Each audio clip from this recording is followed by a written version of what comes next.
这里是解说君的频道，我们的宗旨是绝不浪费你的时间。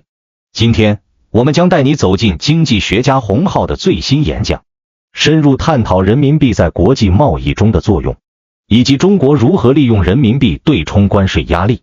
洪灏教授分析了当前全球经济环境的复杂性，特别是如何通过货币政策应对贸易摩擦和关税壁垒。在这个背景下，人民币的稳定与国际化扮演了关键角色。洪灏提出，人民币不仅仅是中国的国内货币，它正在成为全球经济体系中的重要一环。接下来，我们将详细解读洪灏的观点，帮助你更清晰地理解中国如何在全球经济博弈中应对挑战，并从中寻找投资和经济发展的机会。And Hao Hong, his partner and chief economist at Grow Investment Group, and it hasn't really been sort of perhaps the greatest start to the year that policymakers in China would have seen, just given the amount that they're coming out to try and stir up and generate support for the economy, for the market outlook. What are you making of 2025 so far? Yeah, well, we have one of the worst starts of the year since 2016. Right? So I think people are starting to realize that between now and the Chinese New Year, probably there's a vacuum of policy, right? So they're probably not going to come out with a stronger stimulus policy just before the Chinese New Year. So maybe the central bank is going to do some OMO, open market operation, to inject some liquidity for the Chinese New Year, because that's the period where you need intense liquidity injection. Because during the Chinese New Year, people give out red packets and all that, and it tends to be in cash. Right? So it's a season that requires quite a bit of liquidity in the system. But other than that, people were thinking, they'll wait until the twin session in March to see more details on the policy before they're ready to make another move on the market. Yeah, if we look at history, any potential liquidity injection before the Lunar New Year will likely spur even a short-term rally. The question I have for you is, would you buy the current dip, for example, Hao Hong? Yeah, well, I think it's still not attractive enough for me to buy. I mean, even though the liquidity injection before the Chinese New Year tend to be very strong, but it's also expected by the market, right? So because every year they more or less do the same thing, and also right now because the trade war risk is rising, Donald Trump is getting into the office very soon, right? So tariff is one of the first things he's gonna execute. So I think people are waiting for further signal to see, further currents to see what's going to happen next, and that's the reason why we're seeing substantial depreciation pressure on the Chinese yuan. So you said that the conditions aren't quite favourable just yet for you to consider buying. What do you think does make it more favourable then? Do you see further weakness and then just the valuations are the reason to get in? Or do you actually think that it's more the policy side and you get enough of an announcement that's concrete enough to be attractive to you? Yeah, well, I think for the Chinese equity to do better this year, firstly we need to see a pause, at least a pause in the decline of the property price, right? So because in the past couple of years, because the property price continued to decline, it actually eroded people's confidence in the economy, and also take away the consumption power as well. I think secondly, you need to see a expansion of the government's balance sheet, right? So you need to see a very strong fiscal stimulus. So I think the central government balance sheet is the only balance sheet that is still clean enough for expansion in this cycle. But I think so far we haven't seen concrete signal for the central government to expand its balance sheet. And I think thirdly, we need to see more policy on how to promote consumption and improve social welfare for the Chinese people. I think back then, especially in the past couple of years, because the property sector has been falling. Therefore, most of the new investments has gone into manufacturing. And actually, the Chinese government directed the Chinese banks to lend to the manufacturing sector, and that creates a huge overcapacity in that sector, and also substantial deflationary pressure. So I think these three things are probably the key sort of indicator that we'll be looking for in this year for the Chinese stocks to do better. Interesting that you phrase it that way, Hao Hong. Speaking of lending, speaking of leading indicators, we spoke earlier with B of A, and interesting how they frame possible timeline for the rally. They say wait for credit to pick up, wait for a few months before the economy and the rally can sustain itself. And funnily enough, first 3 days of 2025, they're already saying that 2026 will be the year that the economy starts to respond. I want to get your thoughts on this, but let's play it out for viewers, please, if we can. So if credit growth to start to accelerate in January, let's say, for the GDP to really accelerate or rebound, it's probably 4 quarters away. But for GDP to stop declining fast, declining slower, second derivative factor turnaround is 2 quarters away. Market leads fundamental, right? Market is typically in between. So from credit acceleration to more sustained market rebound, I would say it's probably around 2-3 quarters. What do you think of that timeline there? It's pure speculation, I have to say.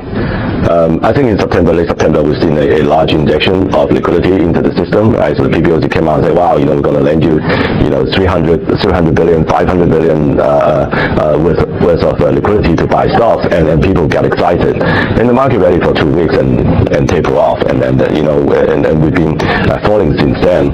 So, I would say that, liquidity is important. The Chinese market is always very responsive to changing liquidity conditions.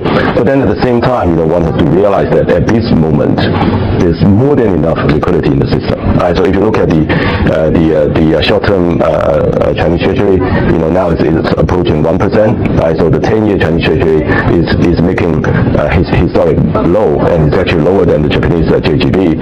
Right? So it's telling you that there's plenty of liquidity slushing around in the system. Because even though the central bank has been printing money, but I think much people, because of the lack of confidence, people are somehow reluctant to reinvest those liquidity into production, and that is the reason why we actually have excess liquidity.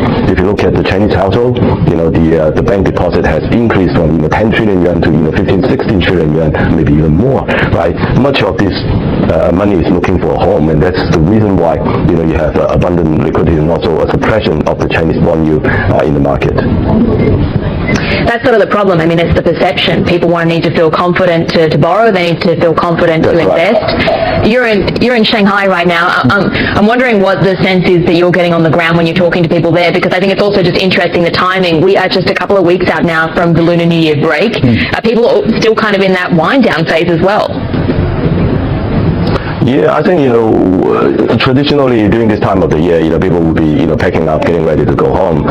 Surprisingly, this year, we're still seeing, plenty of activities going on. Right? So, for example, just now the Caixin PMI, is showing, a substantial expansion, and it's actually higher than expected. Construction industry is still going up. Right? So this is telling you that, people somehow, for some reason, people are working, into the Chinese New Year, which is a traditionally a quiet period. It's good for the Chinese economy, right? So, because normally, in January and February, you look at the economy, people basically stop everything and go home for the Chinese New Year and reunite with their family. It's the biggest holiday in the Chinese calendar. But I think this year is very different, and it's producing some sort of a counter-seasonality in the economic number. But no one's complaining, of course, because more production, more activities in the economy is good for the market and also good for the Chinese people. How did your fund do last year? And after you answer that too, what would you be overweight? What place would you be putting in place short term right now in this market? Yeah, last year was the first year of my fund in the running. It's make more than 24% last year, and for most of the time I don't have position in the market. I only have position for a couple of weeks, and because last year most of the market gain is very concentrated in those few weeks. So if your market timing is right, you can actually get most of the return without doing a full year worth of work. So can't complain. Last year was a good year for my fund. And I think for this year, like the rest of the market, we're still waiting for an opportunity to entry. Just now, we discussed the liquidity condition and its change. It's very important for the Chinese market to rally, and most of us are hoping that more policy signals are going to come out during the twin session, and also most of us is waiting for some sort of signal from the US side, in terms of the tariff and the trade war, and also in the second half of the year, some of us are looking for some sort of a ground bargain bargain between China and the U.S., right? So, because if you look at the Chinese foreign trade sector, it built up a substantial foreign reserve, right? So on the central bank's balance sheet, you have 3.3 trillion US dollars. In overseas bank account, you have almost 2 trillion US dollars worth of forex reserve. So we're talking about a very substantial amount of money. And so from this perspective, because the Chinese exports the growth has been quite strong in the past couple of years, it's counterintuitive, right? So on one hand, you have a huge forex reserve, your export sector is going banana, but the Chinese yuan is under substantial depreciation pressure. It just doesn't make sense, right? So from an economic point of view, so I think the weakness in the Chinese yuan can be sort of a reverse, through a grand bargain. So a stronger Chinese yuan will help revalue the Chinese assets, and then at the same time, it sort of show the USI we have this very strong intention to improve the domestic sector, because a stronger Chinese yuan helps domestic consumption and helps the confidence as well. So of course, this is sort of a remote hope, right? So we're hoping this could happen probably towards the second half of the year, but it's not a certainty. So most of us are still waiting for some sort of signal to happen before we build up our positions in the market. Hao Hong, thank you for coming in to our Shanghai studios. Hao Hong there from Grow Investment Group. 解说君备注：中国经济正站在历史的十字路口，面临前所未有的挑战和未知的未来。全球经济环境的不确定性，内部经济结构的深层次问题，汇聚成一股强大的压力，似乎每一步都充满着危险。如果你觉得这个视频还不错的话，解说君请求你关注本频道，这样你就会不迷路。我会一直深度解析中国以及世界最新资讯。外部的压力虽不可忽视，但最致命的威胁正潜伏在中国经济的内部。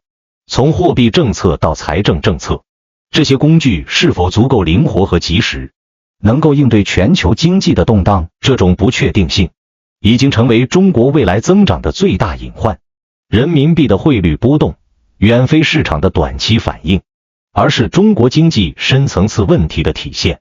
持续加剧的债务危机，日益严峻的老龄化挑战，以及逐渐下滑的投资回报率，这些都在压缩着中国经济的增长潜力。